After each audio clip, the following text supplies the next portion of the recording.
자, 그 다음에 이제 행복이라는 단어가, 이게 이제 보통 행복과 자유를 적당히 같이 섞는데요.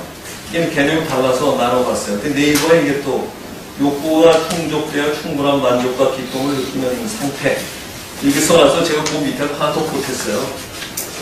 열정과 욕망으로부터 자유로운 상태. 이게 이제 왜냐면 만족과 기쁨을 느끼는 상태가 행복 상태면 이게 생각보다 얼마 가지 않아.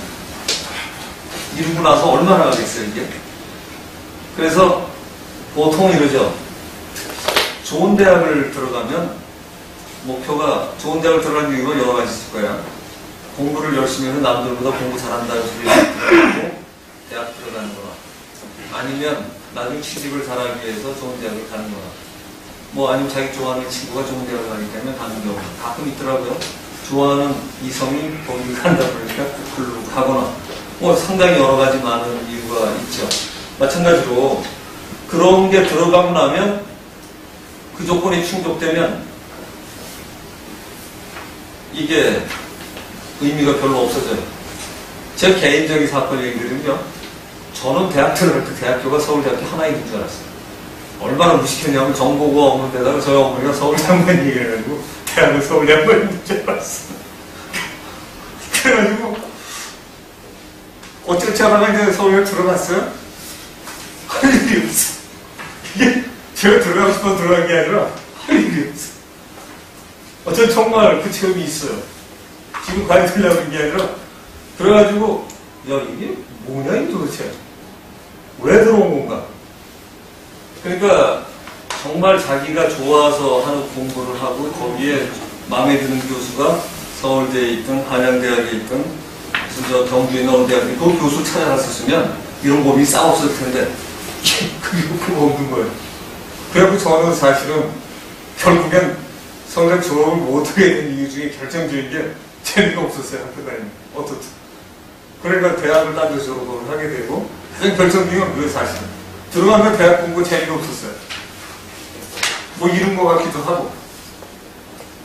근데 사실 정말 중요한 게 이런 거지. 그래서 하나 더 보탰어요. 욕구가 충족되어 열정과 욕망으로부터 자유로운 상태가 궁극적인 거에 도달할 때는 이럴 거예요. 그죠? 어떤 거를 이루고 나서 체질을 기쁘고 희열의 상태가 있다가 조금 지나고 나서 그게 본전인 상태는 이게 기본이에요. 자기. 그때 별로 기쁘지 않아요. 예를 들어서 어느 대학을 들어갔다. A라는 대학에 들어갔으면 거기서 1등을 하든가 아니면 역대 최고의 성적을 내든가 누구보다 빨리 논문을 냈더니 요즘 같으면은 논문이 해외 논문 해야지 알아주는데 실력을 인정을 받든가 이런 거죠. 보통은. 그런 정신을 또 살 수 있어요. 제가 재미난 사건 하나가 기억이 나는데 유럽의 어느 대학을 다니는 학생이에요. 이 친구가 음악을 좋아해요. 음악은 재주가 좀 떨어져요. 싫어해요. 우리나라 학생이. 얘가 음악 가지고 계속 가수 데뷔를 실패하는데 어느 날 이 아이가 국제적인 논문상을 탔다고 우리나라 신문에 났어요. 그 친구 말이 그 친구가 한 번 기자가 옮겨 써놓은 게 있어요. 뭐라고 써놨냐면 내가 하고 싶은 대로 쓰니까 상을 안 줘서 상을 줄 만한 기준을 맞춰 썼더니 받았다. 별로 기뻐하지 않는 거야. 자기가 쓰고 싶은 대로 쓴 건 안 주는데 저 사람들이 뭘 좋아할까를 하고 써갖고 받았대. 그거를 제가 봤어요. 저희가 정말 여러분한테 말씀드린 게 궁극적인 행복을 꼭 찾았으면 좋겠다는 거고요. 거기서 늘 잘 붙였는데 만약에 궁극적인 게 아니라면 그냥 자유 행복 찾으셔도 좋죠. 그런데 내가 추구하는 자유 행복이 뭔가를 개념을 분명히 해야 된다. 그러니까 그냥 적당히 남보다 좋은 게 아니라 나는 예를 들어서 돈이 한 10억 있어야 되겠다. 또는 100억 있어야 되겠다. 나는 5억이면 된다. 나는 산에 들어가서 사니까 한 달에 한 15만 원이면 되는데 산에 들어가면 15만 원도 안 된다고 그러더라고요. 열심히 한번 사는 사람은. 자기가 풀도 뜯고 나중에 효소도 해서 누가 버리는 독 갖다가 그 효소 담고 나중에 돈도 된다네.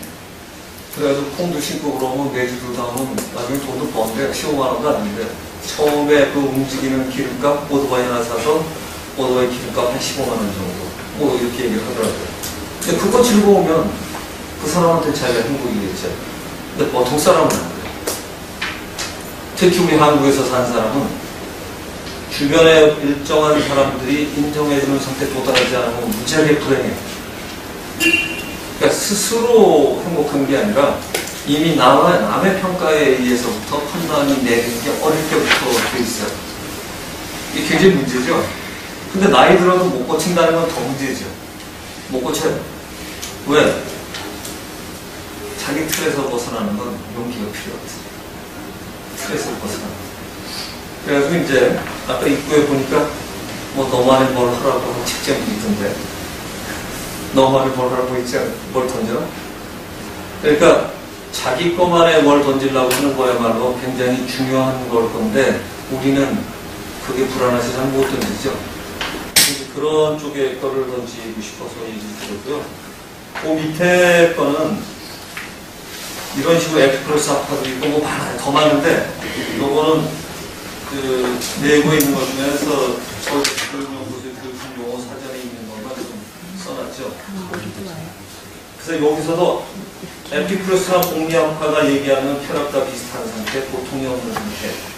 뭐 여러분 아시다시피 아타락시아, 뭐 이런 여러 가지 상태를 규정하는 게 있는데 아리스토텔레스 거 재밌어요. 인간의 본질의 미성이 제 기능을 다하고 있는 상태를 뜻했다. 이거 쉽나요? 이게 인간의 본질의 미성이 제 기능을 다하고 있는 상태. 이게 인간의 본질이 이성인지 아닌지부터 이제 잡아가야 되는 거죠. 왜? 나를 뭐라고 바라보냐니까 이성이 본질이 아니라 감성이 본질일 수도 있고요. 그래서 이런 것까지 한번 살펴보셔야 될 것 같습니다.